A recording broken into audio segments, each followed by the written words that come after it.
its General Secretary Emmanuel Ugbo Aja, and copied to all affiliate unions, state chapters, and national officers. So what we're seeing right now is the NLC planning a mass procession as Joe Ajaero is supposed to honor the police invitation on allegations of treason and terrorism financing. If you recall, I think it was 2 weeks ago, we had the Nigerian police raiding the NLC headquarters here in Abuja, and in what was a bit of a dramatic turn of events. Initially, DSS was fingered to have been the one that raided the NLC, but the DSS came out and said they were not a part of that. Before, it was about 3 days of a back and forth between the NLC, giving threats to whoever may have raided their headquarters. Before the police now came out to say, they were the ones that got into the NLC headquarters. So there was a conversation also talking about one terrorist that has been on the watch list in Nigeria here, that the police has been watching. One individual was said to have rented one of the floors or one of the shops in the building of the NLC. As regards its connection to the NLC president, the police couldn't say anything at that time. Well, now we're seeing the NLC president, Joe Ajaero, today honoring the summons of the police over allegations of treason and terrorism financing. Ahead of today's visit to the police headquarters in Abuja, the NLC Central Working Committee on Wednesday issued a circular mobilizing the union members and affiliate associations for a march on the police head offices across the 36 states. Police head offices in the 36 states, as asked by the NLC leaders. Well, the police had, in an invitation last week, asked Joe Ajaero to appear at the Fort headquarters on Tuesday, August 20th, by 10 a.m. to answer questions on his alleged involvement in terrorism financing, cybercrime, subversion, criminal conspiracy, and treason. Well, the invitation came in the wake of a night raid by the police on the NLC National Secretariat here in Abuja. Also, we're seeing the federal government and ASU agreeing to resume talks on September 6th to address some of the grey areas in the demands by the university teachers. Minister of Education Professor Tahir Maman said this after a closed-door meeting with the leadership of ASU, led by its president, Professor Emmanuel Osodeke. You know that there's been threats of a strike, warning by ASU to the federal government. This is by university teachers, and now we're seeing the federal government and ASU agreeing to resume talks to address some of the concerns of ASU and their university teachers on September 6th. We'll watch and see how all that plays out. Meanwhile, still in the headlines, the president, Bola Ahmed Tinubu, he will soon transmit a reworked whistleblowing bill to the National Assembly for legislative action. Minister of Finance and Coordinating Minister of the Economy, Mr. Wale Edun, said on Wednesday, the minister said that the federal government has recovered over 83 trillion naira, approximately 83 trillion naira, and $609 million approximately, and approximately 5 million euros since the introduction of the whistleblowing policy in 2017. And so we need something, a more defined legislative, like a more defined law concerning protecting the whistleblowers. You know, this is one conversation Mr. Larry and I had earlier. I think this was last week. Well, this week, yes, we had the conversation this week. You want to check our YouTube for that, follow up with that conversation on the whistleblowing policy here in Nigeria and just how much protection the law provides for, a typical whistleblower. How much law, how much legislation is there to protect the rights of a whistleblower, whether it's his life is at threat, his family's life is at threat. What exactly happens in a case of bullying in the office? what happens to stigmatization and all that within the office? What are the laws that protect a whistleblower? However, it's sad to say that in 2024, we still do not have any legislation to back or protect a whistleblower from violence of any form. So the president will transmit a reworked whistleblowing bill to the National Assembly for legislative action. This is according to the Minister of Finance. We'll watch and see how that particular bill does in the National Assembly. Meanwhile, the NCC has says it's directed all the mobile network operators in Nigeria to complete the mandatory verification and linkage of SIMs to NINs by September 14th. Recall that there was one issue. This was shortly before the End Bad Governance protest, August 1st. Shortly before that, some SIMs were blocked, and people couldn't connect with anyone, whether by calls or internet and all that. So the NCC verification of your SIM and NINs linkages by September 14th. So if you're still among the coconut heads that have not done their own, go and do your SIM linkage. See, give ample warning before now. We're seeing flooding killing so far a total of 179 persons in about 15 states, and it's displaced about 208,650. Meanwhile, I think the federal government is planning an evacuation and camps as the flood hits 28 states. According to NEMA, the heavy rains and the flooding, it's wreaked havoc across the country, especially this year. It's claiming about 175 lives and displacing about 207,902 others. Authorities have begun urging residents in flood-prone areas to relocate as the rains persist, following the NMA's warnings about the heavy rainfalls, urging preparedness for potential floods. The question is, why is the evacuation happening now, those flood-prone areas? Even though we know that when it comes to raining seasons, we've had rainfalls that have blocked roads for weeks, right? Especially in Kogi State, you would say. So areas like that are areas that are mostly flood prone. So residents in those areas do not even need the information to evacuate. But anyway, we're seeing that happening right now. NEMA has asked residents in the flood-prone areas to relocate as we're seeing the rains persisting right about now. Meanwhile, we have the members of the Islamic movement in Nigeria, better known as Shiites. They've accused the police of killing 4 of their members and taking their corpses away during the clash last Saturday around the Wuse market here in Abuja. You remember that clash? There was a conversation about 2 policemen who were killed. The Shiites have now come out to talk about individuals on their own end who were killed as well, that they took some of the members, the corpses of the members away. So now we're seeing a bout between Islamic movement of Nigeria, the proscribed Islamic movement in Nigeria, and the police. There's just been this back and forth, and we do not know the exact, the exact incident, what exactly happened at that altercation. We do not know. We'll watch and see how all that plays out. Meanwhile, we've got some voices in the news.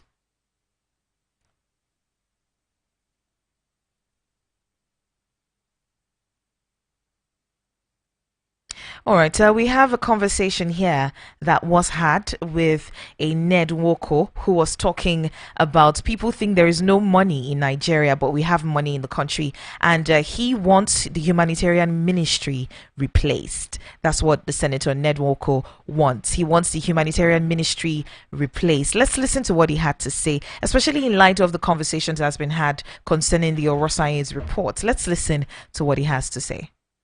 People think that we don't have money in Nigeria, but we do have money in Nigeria. And yeah, but we don't have it. All I'm talking about is that there should be some redistribution of this money.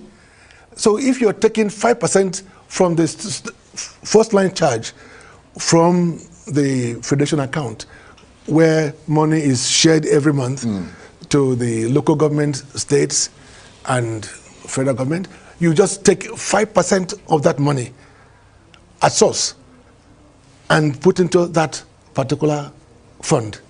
Then every worker across board, whoever you are, you also contribute 5% of your but isn't that income. Already happening? Look, listen to the in details. This country. Then all other businesses. I'm looking at some kind of a plan that is meant to solve some very, very difficult problems in Nigeria. No, I understand that. So if we take those contributions and put in the fund, we are redistributing the funds, the money available in the system. Because if you let the money go to the local governments, go to the states, go to federal government, most of it are also... That's why you're recommending that it be under the presidency, basically. Yes. So if we have those steady income going into the fund that is managed not through any directly under the presidency, who wants to achieve some result, who wants to make a difference, the money will be there. And then people stop blaming chairmen, they stop blaming governors, they stop blaming the president, because the money will be there for those class of people that need money. They need money to survive, as I said before. Look, put it this way, if at the end of every week, some guy who is disabled or somebody who is unemployed gets, I don't know, 50,000 naira or 100,000 naira, at least, you cut down on the possibility of frauds and of possibility of crime. Because, and there is the important aspect of dignity, isn't there? Of course, when people know that some money is coming, they'll wait. They won't become desperate as to steal or become involved in crime or whatever it is. And they know it's the entitlement. Just take, for example, when you have displaced people in various camps, they have no means of surviving other than just those handouts. But if people have their expected income every week, and there's a problem in a particular area, they can easily leave that area, go to another area, because they have their credit card, and they know that money is coming at the end of every week. They don't have to be clustered in somewhere where they are treated like animals. And this is what happens in the West, of course. Of course, I mean, yes. if you lose your job, you don't kneel down and start praying to God. You go to the unemployment office, you sign on, they start to pay. Precisely, they'll pay you.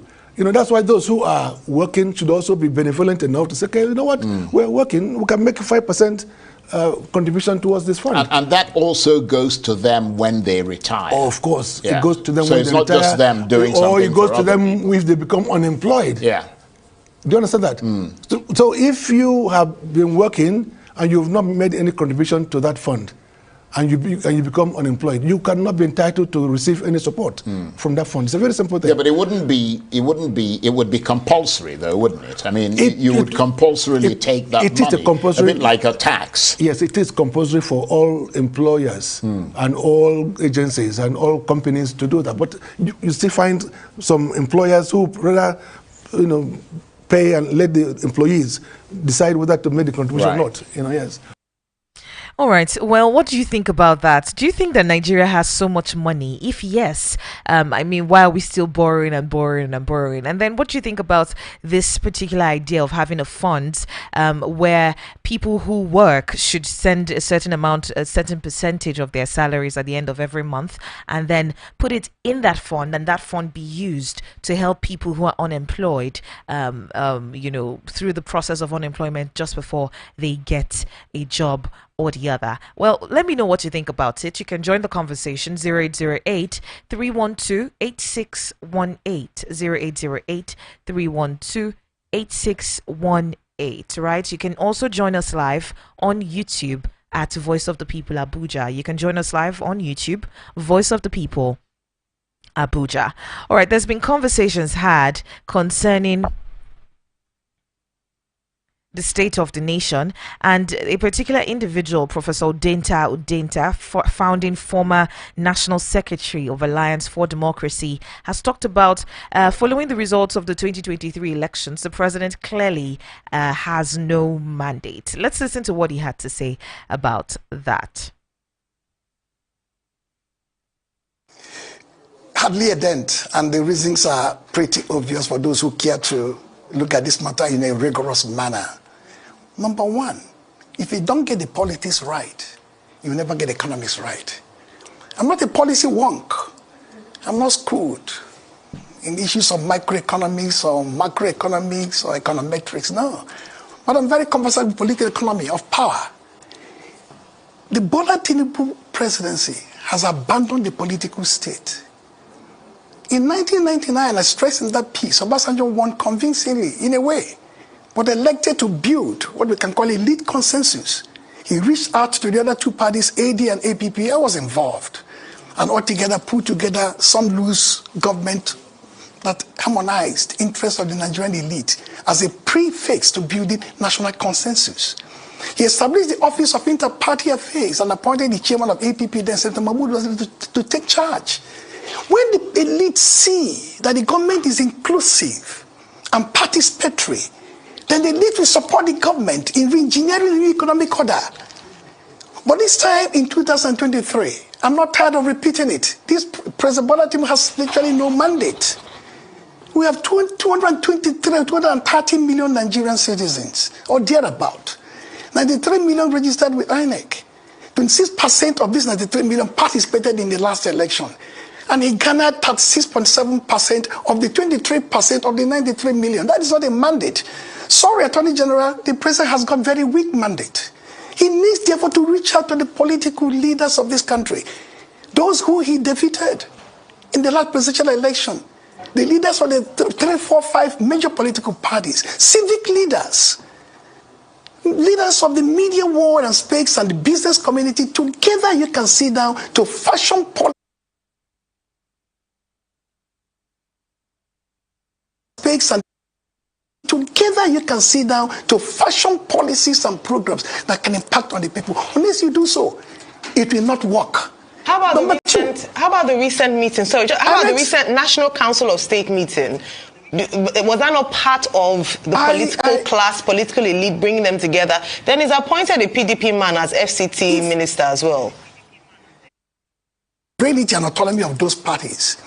Most crucial, if you go into the area of the policies you talked about, if you did not even have fuel subsidy removal in your speech, and they just announced it in a cavalier manner, yes, that is audacious. That is an act of courage.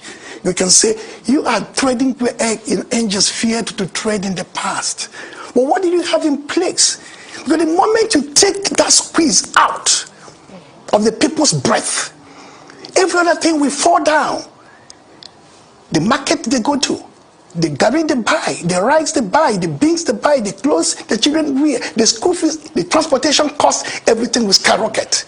What did you have in plan for the short term, mid term, and long term? And on top of it, you collapse the multiple windows of the forex market and narrowed it that today Naira has lost 70% of its value since that policy was enunciated, and 43% in the past 12 months. True that we're going to have parents who students are going back to school. There's going to be an increase in school fees, so there's equally going to be increases in other things. For some reason, there's just a lot of inflation going on. To give us a bit of perspective to some of our headlines this morning.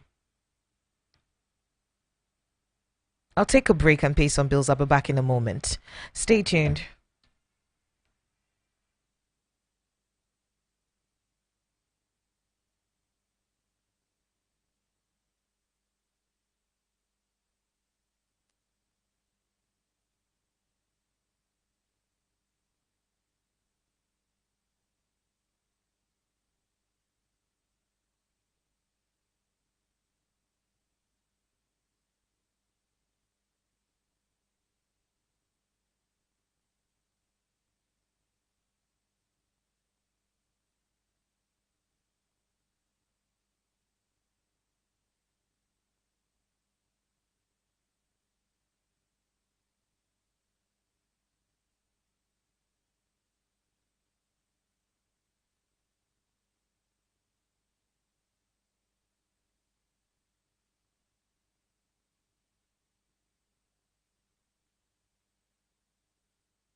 You're welcome back. This is still the front page review on Voice of the People 96.1 FM. The number to call to be a part of the conversation is 0808 312 8618. That is the number to call. You can also be a part of our YouTube live at Voice of the People Abuja. We're live on YouTube, Voice of the People Abuja. All right, good morning to you, Rufai. Welcome. I'm fine, thank you so much. All right, let's look at the headlines this morning. The NLC has directed a mass procession on the different head offices of the police in the 36 states, as well as the FCT today, in solidarity with the leader who has decided to go to the police, to answer their call over alleged terrorism, financing, and other infractions. I don't know what you make of this. They can direct a mass procession, but the most important thing is what we can just call for is that the rights of the man, the NLC chief, should be maintained. Police should not be high-handed and all of that. Let the rule of law prevail. And after the investigation, if the man is not found wanting or anything, let him go. You can't detain him indiscriminately. If you have anything against him, you charge it to the court of law. That's just it. Could there be something else going on in this particular situation? I mean, we saw the manner with which the police came out to talk about his involvement with a particular terrorist whom the police has been watching. I mean, we saw that drama that played out, the raid and all that. I mean, you were actually not even in support of the raid. Yes, I'm not in support of the raid. The police shows what they have. But 5 out of 6 times, we know what happens in Nigeria. So let them show us what they have. Let them show their evidence. And let's see how it pans out. But you must not keep a man indiscriminately. If you're going to charge him to court. That's just it. All right. The president will soon transmit a reworked whistleblowing bill to the National Assembly for legislative action. We know currently there's no legislature or law sort of backing the protection of a typical whistleblower in Nigeria. I don't know how important this is, especially to the image of the President Bola Ahmed Tinubu's. Also, that bill must involve the fact that they must pay the whistleblower the amount they've said, because payment is always not a problem. The last case of a whistleblower that did something in this country, to pay the person became problem. So we must not allow that. We must pay the whistleblower. That's important. All right, so we hope it comes through. I mean, since the president is the one pushing it, I don't know if the National Assembly will be a bit of a rubber stamp and then go ahead and do this, quote unquote. Rubber stamp or no rubber stamp, it's a good thing. All right, we have flooding. It's been an issue so far. We have a total of about 179 persons in 15 states who have been killed so far. I mean, I don't know what else could be done about the flooding in the country. We have the NMA coming out early enough in the year, at least, to give warnings and predictions for the rainfall, the amount of rainfall the country will see. So I don't know where exactly the issue is in terms of preparation to avoid things like displacement and properties being destroyed and all that, or lives being lost. Let me even but I'm put sure that the effect was still high, because I'm sure the NMA predicted this long ago. But as with every case, the governors will never do anything about it. Now we are commiserating lives lost. So that's the problem of Nigeria. I thought when the NMA talked about it, the governors should have come out and do something about the situation in their states. So that's the sad reality of the country as we speak. Okay, I mean, are there no emergency funds for things like that, especially for the state in itself? Isn't there a budget for things like natural disaster? There is something called the ecological funds, but ask the states, how do they use those monies? Yeah. There should be something called the ecological funds. But before, in the past, I know the state used to chop it at free money now. And most of the corruption allegations against some state government was the fact that they chopped the ecological fund money. So that's just it. You see, it's the quality of our leaders that hurts us so much in this. All right. So we're moving on to another headline right now. Rufai, we've had this issue between the Shiites and the police for a while, and then the Shiites, they've now come out to accuse the police of killing 4 of their members and taking the corpses away. I don't know what exactly is going on between them and the police, but what do you make of this? I think there needs to be a very proper independent investigation into all of this. By which agency? With a mindset of, and I said independent investigation, you know what I mean? Mindset of getting to the root cause of this matter and finding reasonable solutions to the matter. Because this can't go on. It's always something waiting to happen, and especially when the Shiites have their possession. There's a right to religious freedom. Why would it be violence? That must we have to keep that. And you don't see death of individuals. The death of officers, which is also highly condemnable. But Rufai, if we have gotten to a point where we can't believe the words of our policemen, then I don't know where the trust is in this, because this is a fight that we need to fight heads on. We have a lot of issues in terms of security, and we need the police, right? So if we've gotten to a point where we cannot trust the words of the police or take it at face value, I don't know where we are or where we're at as a country. It's not our fault that we can't trust the words of Ralph Waldo Emerson said, "What you do, speak so loud, I can't hear what you say." Is it me that said live bullets were not used in the protests, or the police? And which we also found out that live bullets were used in the end, because it was part of the live bullet that went out that shot a police officer that the police now said miraculously resurrected from death after they said he had died before. So is it me that said live bullets were not used? So when you find difficulties in believing it, it's because the police who have made themselves very difficult to believe. So it's not our fault now. Is it me that makes it difficult? Is it me that makes it difficult for you to believe the police when the police say bail is free? But that is not that free. Is it me that made it difficult to believe when the police say police is your friend? But all you just need to do is to be in the tight corner and you see the unfriendly approach. So is it me? And it's not all police, some are friendly, but some are not friendly. So is it me? It's not me now, yes. All right, still talking about the police, right? The IGP, Kayode Egbetokun, he has assured the public of the safe rescue of all Nigerians in captivity across the country. He went ahead to make a vow that he will rescue all kidnapped Nigerians across the country. I don't know if this is talking tough right about now, but what do you think? A vow is just a word. Implementation is more important. I would like him to see how they can release Dr. Ganiat. You know, National Association of Registered Doctors are on strike now because of the arrest and the kidnap of Dr. Ganiat for over 8 months. They should start from Dr. Ganiat first. If they can get release of Dr. Ganiat, we will know they are ready. We thank them on the release of those other 20 doctors in Benue, which they claim ransom was not paid. But guess I don't know if you'll be able to play back that interview I had with that, the chairman of the National Association of Resident Doctors, Dr. Abba, the chapter in Abuja, that I put there on my Instagram. I think we should play it for the benefit of our listeners right there in Abuja. Okay. They know what happened. I told you to do it yesterday now. Was he on Instagram or YouTube? It's on Instagram. It's on my Instagram. You can check it on Instagram. All right. Go on my page on Instagram. It's there. All right. We'll get it done.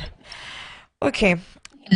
Moving on from this headline, we have the Kano government ordering a closure of all MDA accounts. The governor says that there's been a bit of financial irregularity observed in various ministries and agencies, and that is what has necessitated that particular decision. So it's the best approach not closing the account. Can't you do an investigation and get to the end of the matter without allowing MDA operation stop? So the best approach is just closing the accounts. You have to do your forensic investigation and trace where the monies are coming from. Is it by closing the accounts? That the best. People will be affected when you close the account. How will you be able to dispense their services? He says, so he's saying that he wants the Tinubu funds. has collapsed the humanitarian. We've not heard anything from the humanitarian ministry because they're investigating better since. God knows if better is still there or she's not still there. Is that the best approach? Well, if it's going to be collapsed, I think, well, it should be said that it's going to be collapsed and then those funds redistributed. No, because there might still be, no, please, don't quote me. There might still be activities going on there, but we don't have a minister as we speak.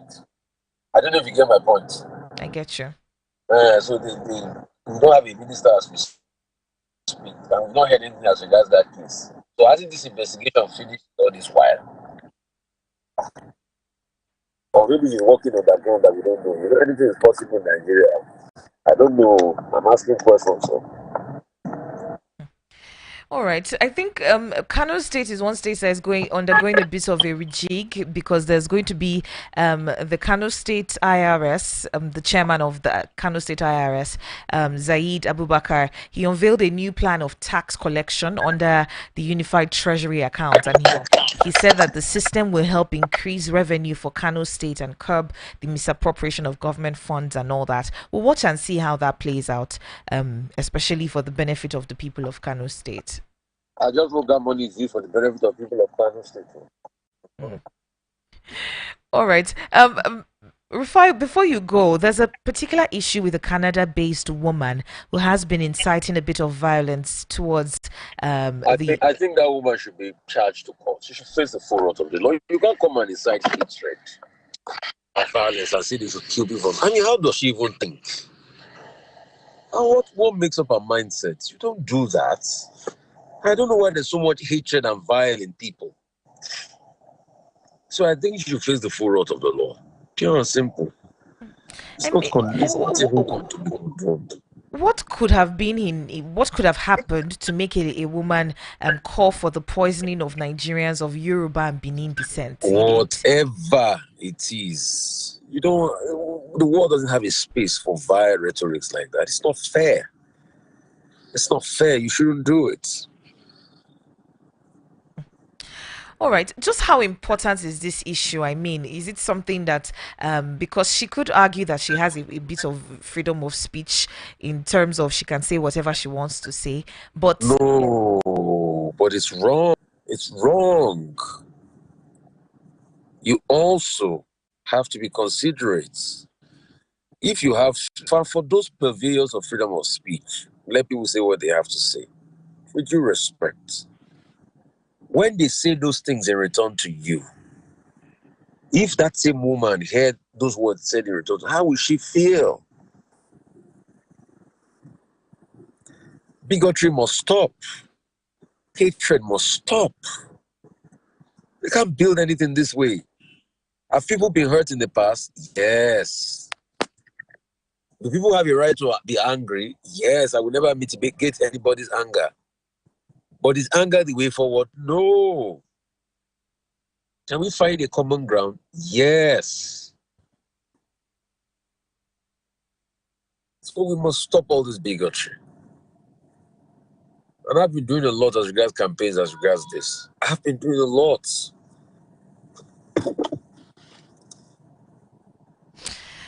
All right. Mr. Rufai, a bit of party politics before you go. We have Atiku and Bode George disagreeing over the 2027 presidential ambition. I don't know what you think about their spats at the moment or the fate of the PDP moving forward. I mean, they can keep fighting, but one word I have for Bode George is he's not God. It's the Nigerian people that will determine who will be president in 2027. That's just it. He's not God. And this is the same Bode George now that is president Tinubu, but he was the one that said he was going to run away from town if Tinubu got him before. You see, these politicians, I don't take them to say they are the problem of Nigeria. It's not tribalism or ethnic bigotry. It is the politicians. All right. Thank you so much for your time this morning. Thank you. Bless you. All right. Okay, talking about that particular story, there was a Canada-based Nigerian woman, Amaka Patience. Nigerians have been calling for her arrest. She's been calling for the death of other Nigerians, those of Yoruba descent and Benin descent as well. All right, we have a call. Hello, good morning. There's no problem. I want people to follow that. People will follow it. Hello? Hello, Adeomi. I can hear you. Thank you. Good morning. Good morning to Mr. Rufai. Please, Adeomi. Please help me to off your radio, yeah? Hello, Adeomi. All right, a bit of network issues right there. 0808-312-8618 is the number to call to be a part of our conversation this morning. The Director General of the Nigerians in Diaspora Commission, Abike Dabire Erewa, she's waiting on this issue on X, and she identified the woman, revealed that several Nigerian groups had brought the matter to the attention of the Canadian authorities, and she wrote that she gave information about the particular lady, and she's deleted her TikTok account. A group of Nigerians in Canada are reporting her officially to the relevant authorities in Canada and all that. Well, we'll watch and see how all this plays out. If you had seen that video, the woman was instructing others on social media space to poison Nigerians of Yoruba and Benin descent. She says, record me very well. It is time to start poisoning the Yoruba and Benin people. Poison their food and water. I will poison your food and water. That's hatred. All right, so let's take this call. Can you hear me now? I can hear you. I said that I don't want anybody to tamper the woman because she will get a supporter. You understand? But I thank God she's for one particular region who are talking about marginalization. Let them kill the Yoruba and Benin people. I say, see, she will own Nigeria. It's people who are calling Nigerians too. I think everybody is listening now. I don't want to say much about her. Anything anybody like. It's not only her. A lot of people are on social media insulting particular tribe because of Tinubu. We told them, face the man squarely. If you check the criticism of Mr. President, it's from the Southwest. We don't care. We don't care. I used to say, all the political candidates in 2020 election, presidential candidates, Obio, Atiku, that's my God. I hope for my God, I don't believe in any one of them. None of them are doing to the end of the masses in their state. When Atiku was vice president, what did he do for the people of Adamawa? Tinubu Lagos, what did he do for his people in Lagos? Peter Bitu, there is no poor people in Edo State. They are there. So Alimaji is moving in Kano. What are we saying? All politicians are the same. They have their phone numbers, they have their contacts. Remember in 2019, my dear sister, when Atiku after election, why son Yusuf got wedded? Atiku was what? Father of the groom. We are fighting over there. We seated on the fence. So people should use their brain. Let the politicians use their brain. What this woman is saying is not only her. Go to social media. You will see something weird. It's something weird about a particular region because of Tinubu. I used to tell many people on other platforms, face your problems well, face your problem. If you have beef with Tinubu, go and meet him. Don't insult tribe.